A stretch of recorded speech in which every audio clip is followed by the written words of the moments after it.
The next one, which of the following kingdoms were active in South India during the early centuries of the Christian era? It is a very easy question. So here they are talking about, you just solve it. Here they are talking about early Christian era, that means the Sangam age. Okay, that means the Sangam age. So during the Sangam age, which were the dynasties? There were 4 dynasties that are going to be there. The Cholas, Cheras, Pandyas, and the Satyaputras. Satyaputras. Alright, I am just telling you this.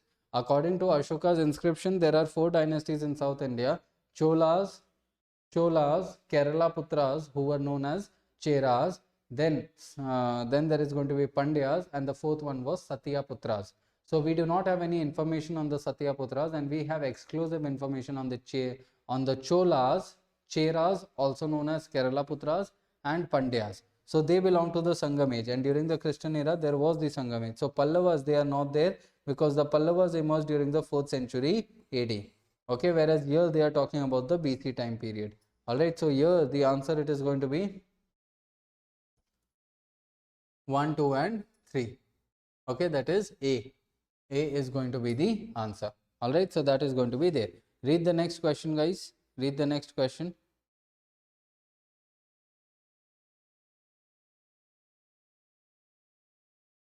Read the next question. Okay. Which of the following was a key reason for the decline of Indian silk trade around 550 Common Era, that means AD? Which was a key reason for decline of Indian silk trade?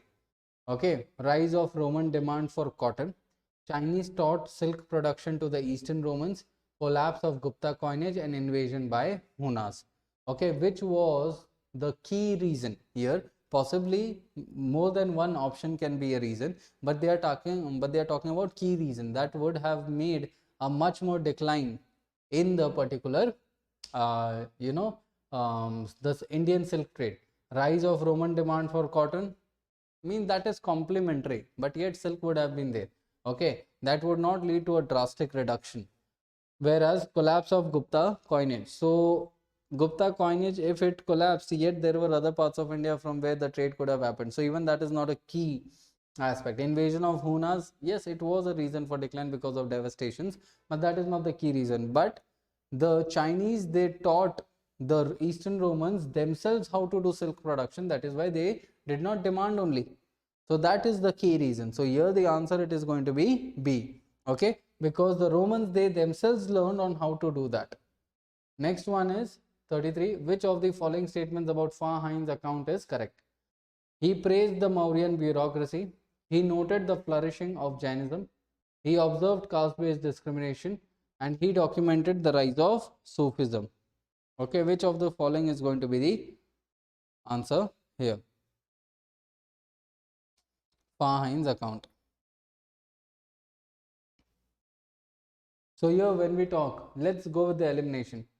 He documented the rise of Sufism. Sufism was associated with Islam, and Fahien came during the time period of 5th century AD. Okay, at that point of time, was there Islam? No, Islam itself got emerged during the 7th century AD.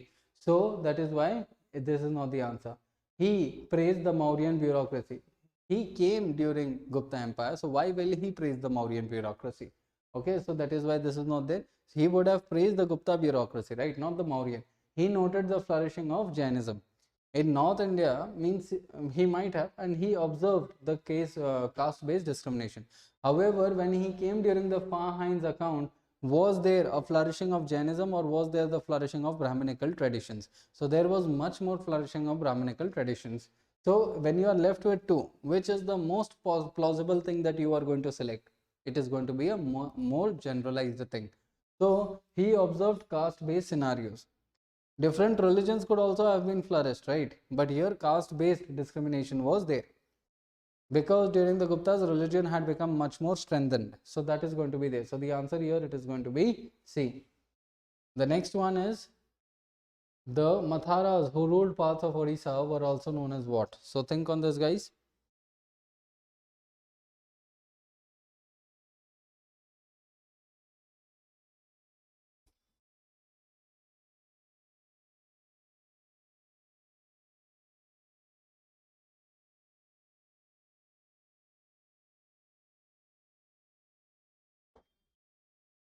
Okay, so the Matharas, when we talk, okay, the Matharas, they belong to the Odisha. So the UPSC can ask the location of this. Okay, so here the particular Matharas, they are going to be the people who worshipped their ancestors. And because they worshipped their ancestors, so they were also known as Pitri Bhakt. Pitri means the people who were ancestors, who have passed away in their lineage and all. So Pitri means the people who are their ancestors. So because they worshipped their ancestors, they were also known as the Pitri Bhakt. Then there is the kingdom of Shashanka in Bengal, was known as, this is very much easy. Shashanka was the contemporary of the Pushyabhuti dynasty of Thaneshwar, which belonged to the Harshvardhana. So Sashanka, the dynasty he belonged to, was known as the Gauda, Sashanka of Gauda. Okay, so that is the clearly understandable thing. The next one is Harsha shifted the political center from Patliputra to which of the particular areas? Think of it. Why? Because this is not that common. Okay, so you need to think of it. Where is he going to change it? So Harsha, when he took control of the North India, okay, Harsha had two capitals. Means here Harsha shifted the political center from Patliputra. Political center, that means capital. They are talking about capital. So Harsha, he had two capitals. One was Thaneshwar, and later on he had the main capital to be at Kannauj. Okay. So here what is the option? It is going to be Kannauj. So you just need to think, means center, that means capital. So what is capital? It is Kannauj. Alright, that is going to be there. The next one is, okay, just read this up. Just read this, friends.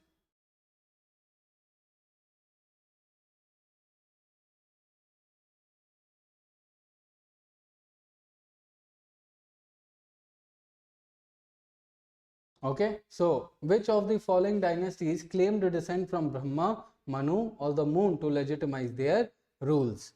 Okay, now see, when we talk here what do we understand is that there were certain dynasties at this point of time. Okay, which dynasties thought of legitimizing their rule by telling the people that they belong to the higher varna. Okay, so that is going to be there. So here what do we know is that here we know which of the following dynasties claim the descent from Brahma. So it was going to be the Chalukyas of Badami, who are going to, in order to legitimize their claims, they are going to tell that they are going to be known as the Brahma. They are going to be known as the Brahmin. Alright, so it was these people. Then there is the Kalabhras revolt. In the Kalabhra revolt in the 6th century BC was primarily directed against whom?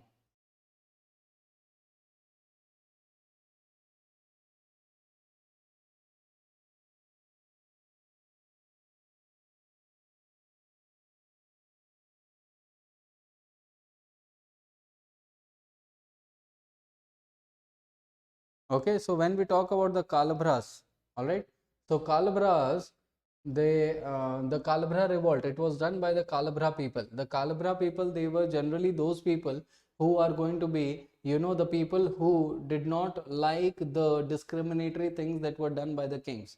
Okay, so the kings, they favored the some of the section of the population, and they did not favor some section of the population. So what happened is that these Kalabhras, they are going to do the revolt against the kings, and now this particular revolt they are going to be doing against the particular the logic. The Kalabhras revolt, it is going to be in South India. Okay, it is going to be in the lands of Tamilakam. All right, so that is Tamil Nadu. So foreign invasions from the north. Will a revolt happen because of a invasion from north? No, revolt generally happens because of certain internal issues. Okay, so here foreign invasion from north, no. Then tribal chiefs. The Kalbras revolt was directed against tribal chiefs. Okay, no, it was directed towards kings of the dynasty. So this is not there. It was directed against Buddhist monasteries. No, it was not directed against Buddhist monasteries, but it was directed against the Brahminical land grants and social order discrimination that was done by the kings at that point of time. So this was the main understanding based on which it is going to be done. Okay, so that is there. Now the next one, when we talk, on the question. Which of the following regions was referred to as Suvarna Bhumi by the Indians? A very easy one. A very easy one. Okay, Suvarna Bhumi.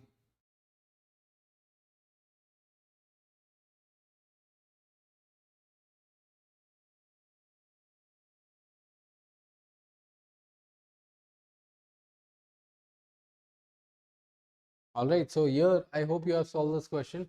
Suvarna Bhumi. All right, so there were various names that were attached to various areas, international areas. For example, Ceylon.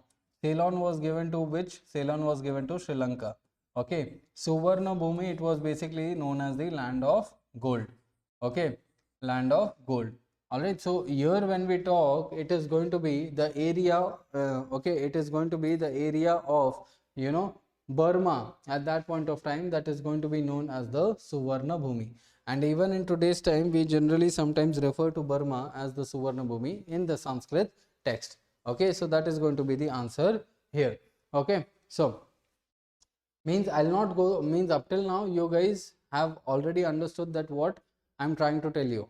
Through the questions itself, you need to think as to what can be the answer, and when you give much more emphasis on your brain as to what can be the answer, you are thinking in a right manner.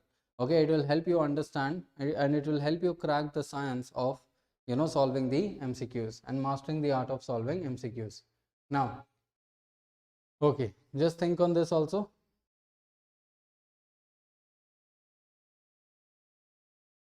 Think on this.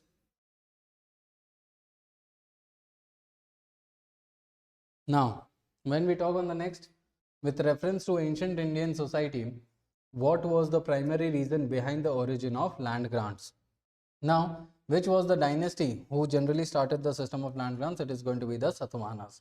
Now, as soon as the Satavahanas started it, it is going to be, promoted by the other people at the much most of the level. Okay, it is going to be promoted. So, to reward military officials for their service, to promote trade and urbanization, to acquire religious merit and manage social crisis, or to expand irrigation and agricultural infrastructure.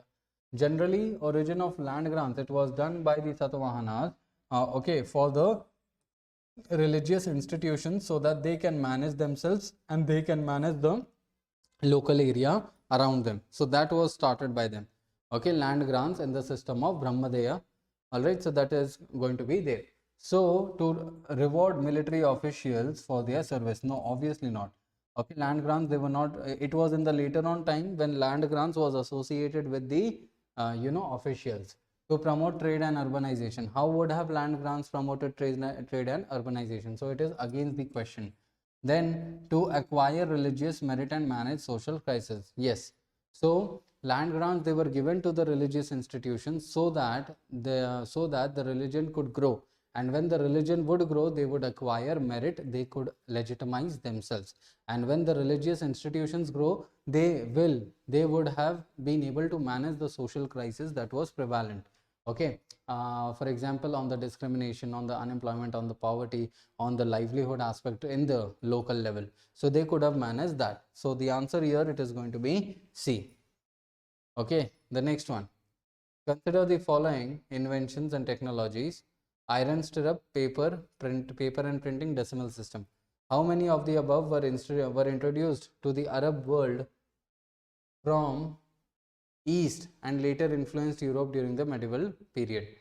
Okay, how many of them were introduced in the Arab world from East, that means from India and the other countries, which later influenced the Europe during the medieval world? Okay, so how many of these had been introduced from India, which later on influenced the European area?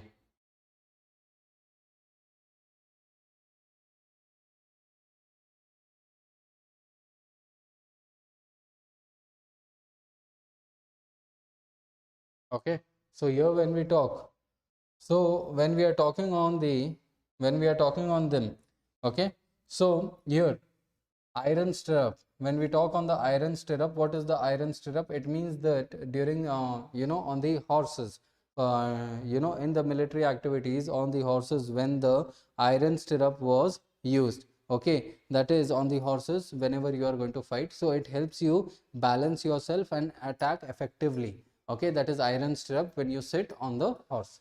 Okay, so that is there. So it is said that this was generally introduced in the area of China. When we talk about paper and printing, so paper, it is said that for the first time paper was introduced in China. Okay, and decimal system, it is said that it is going to be during the time period of Gupta, that is Aryabhatta.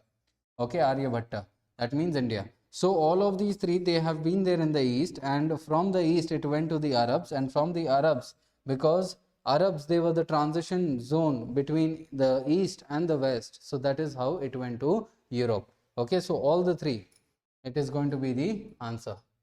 Okay, all the three, that means 3 is going to be the answer. Now look at the next question, guys. Look at the next question here.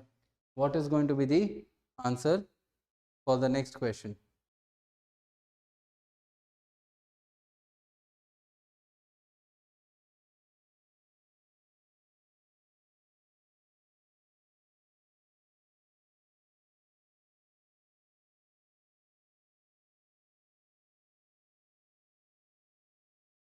All right. So here when we talk on this particular aspect, okay, so which of the following medieval institutions and their associated regions? Okay, not only medieval, ancient and medieval institutions, we'll take it here, ancient and medieval institutions.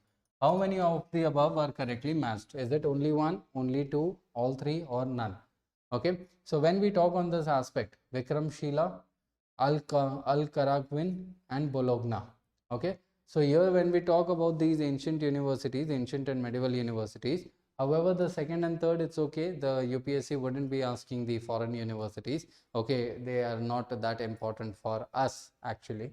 So however, if the UPSC it can correlate the oldest universities, in that particular context. So in that aspect of oldest universities, what can be done is that there can be a question pertaining to this particular scenario also.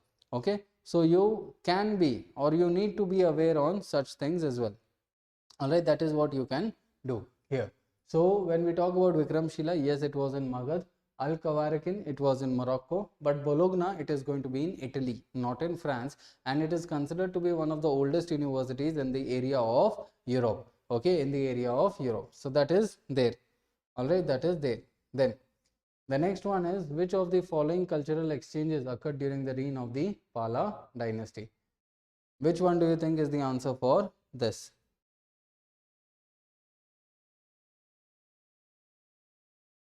Okay, now when we talk about the Pala rulers, guys, just understand the basics of the Pala rulers.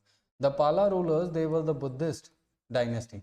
It was a Buddhist dynasty, and they are going to be promoting Buddhist architecture and Buddhist aspects and a lot of things.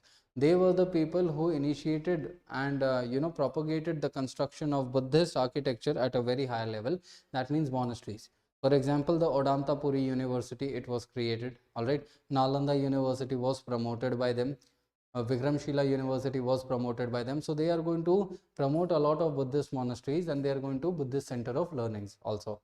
Okay, so Buddhist scholars like Atisa were invited to Tibet. Okay, then the Shailendra dynasty of Southeast Asia built a monastery at Nalanda, and the Palas introduced Islam to Bengal. Okay, now what do we understand? Means, even, let us say, okay, first we do not know, second also we do not know, but third, the Palas introduced Islam to Bengal. They were Buddhist. How can they introduce Islam? So if we eliminate third, okay, this can be eliminated, this can be eliminated, this can be eliminated, and you get the answer as 1. Okay, because this is one basic information, and you can eliminate everything, and then you can get the answer as you can get a final answer. All right, so that is how you can do it. The next one is, which one of the following administrative terms were used during the Rashtrakuta dynasty? Or during the Rashtrakuta period? Which of the following is there?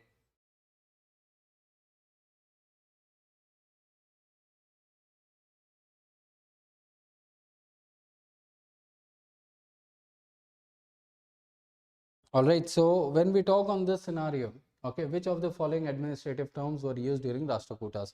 So Rashtrakutas, what do we know? That they were the people who were in the later part of the Guptas. Okay, so Rashtrapati, it basically means that the person who is like the president or the main entity who is going to be there, okay, in the in the Rashtra, in the whole Rashtra, that means the whole of the area.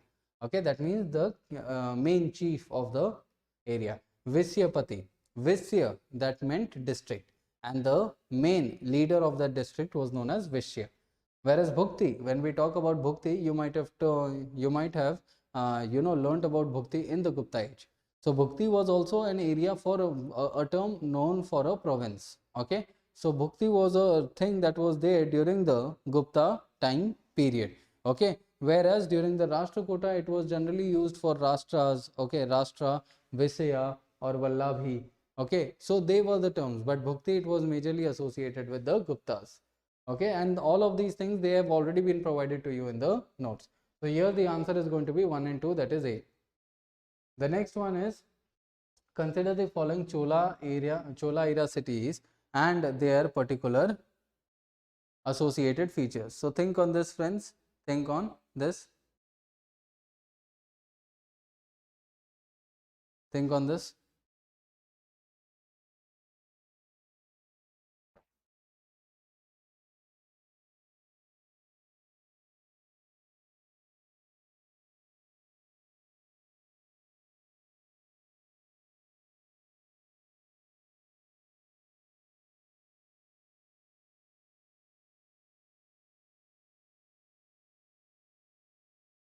Okay, now here when we talk on this, what can we understand is that consider the following Chola era cities. So they are talking about Chola era cities and their associated features. Okay, Chola era cities and their associated features. Okay, Tanjore. Tanjore was considered to be the initial capital of it. Tanjore was also known as Thanjavur. And Thanjavur, it had the Brihadeshwara temple, which is correct. Okay, Gangaikonda Cholapuram, it was a capital built by Raja Raja I. No, it was a capital built by Rajendra I, his son. So that is why this is wrong. Anuradhapura was the capital of Chalukyas. Okay. Now they are asking about Chola era cities, right? So why will they ask about, why would they have to put Chalukyas? So it is purposefully put, right? When they are asking, if they want it to be correct, so they'll ask about Cholas. No, why do they have to ask this? So here this gets incorrect. However, Anuradhapura was not the capital of Chalukyas. The capital of Chalukyas was Badami. Okay, Badami, which was also known as Vatapi. All right. Whereas Anuradhapura was there in Sri Lanka. So that is why third is incorrect. Which of the following are correctly matched? So it is only one, that is A is your answer. All right, so that is how you can solve it. So always think that if the UPSC has purposefully put it there or no. Okay, now which one of the following statements about women in 800 to 1200 AD are correct? Just think over this, friends. Think over this.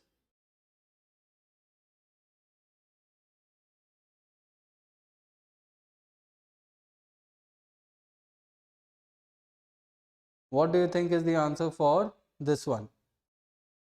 What do you think is the answer for this one?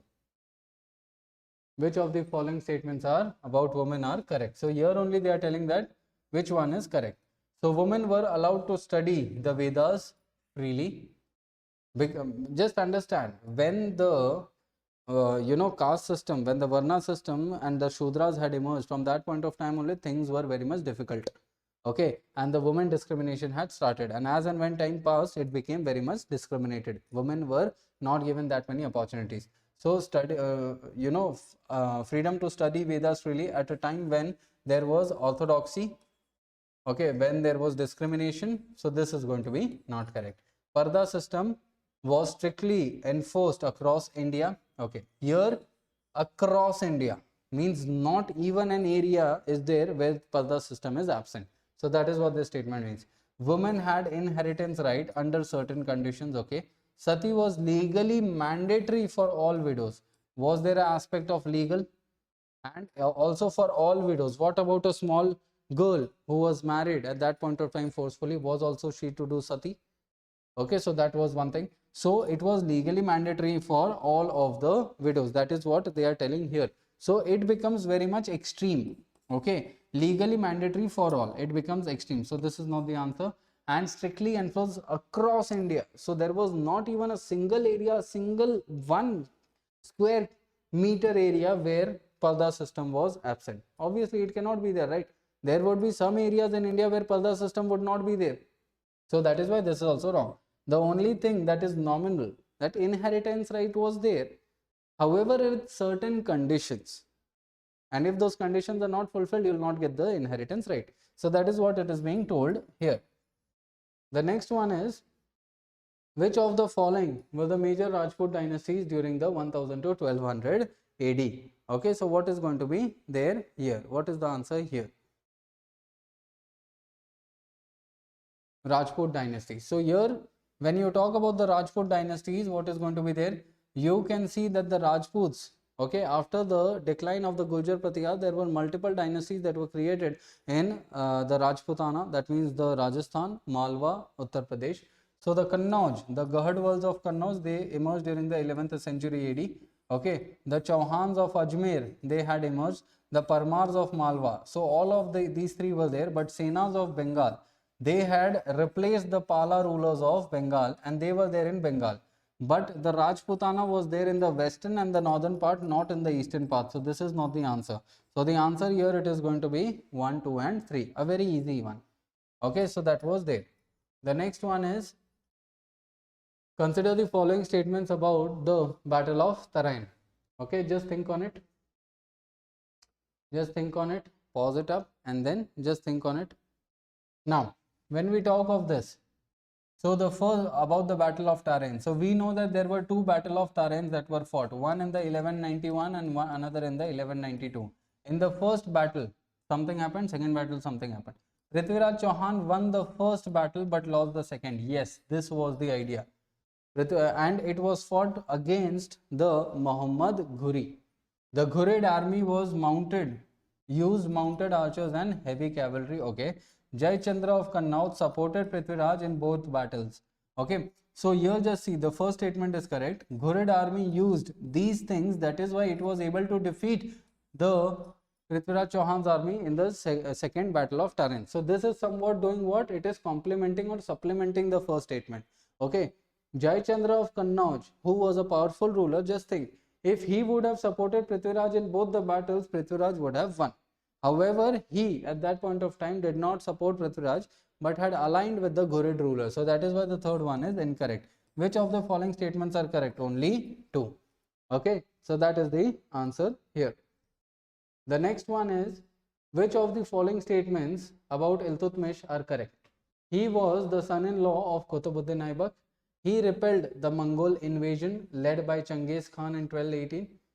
Okay, you guys just read it up firstly and then we shall solve this up.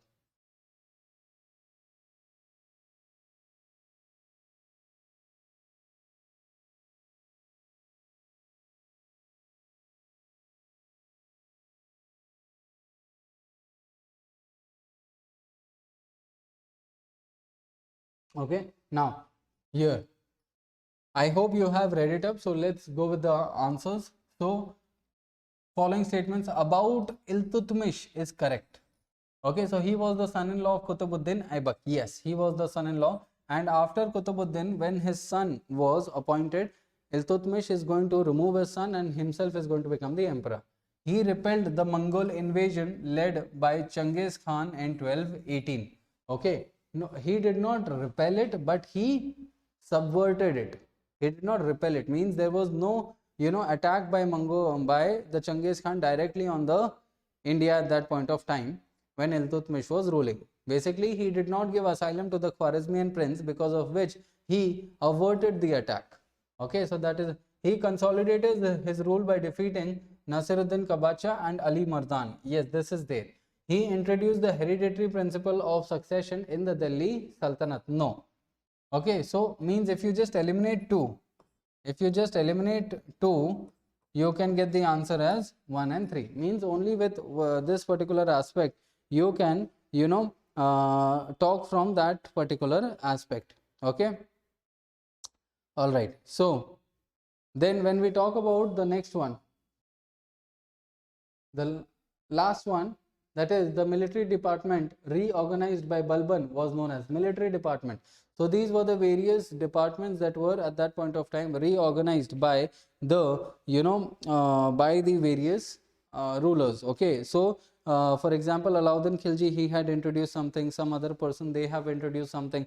Okay, so all of these particular rulers, they had introduced some of the other things at that point of time. So you need to keep that in mind, that which rulers were there. Okay, so the military departments reorganized by Balban was known as Diwane Insha, Diwane Arz, Diwane Riyasat or Diwane Wazarat. So the military department, it was known as Diwane Arz, so that he could streamline the military aspect at that point of time. Okay, so the answer for the 50th question is going to be what? It is going to be the particular B. Alright, that is Diwane Arz. Okay. So that will be all for this particular session, my dear friends, and this is the first set of MCQs in the history that we are doing. Okay, so I'll see you up in the next sessions, and take care everybody, study well, thank you, and Jai Hind, my dear friends.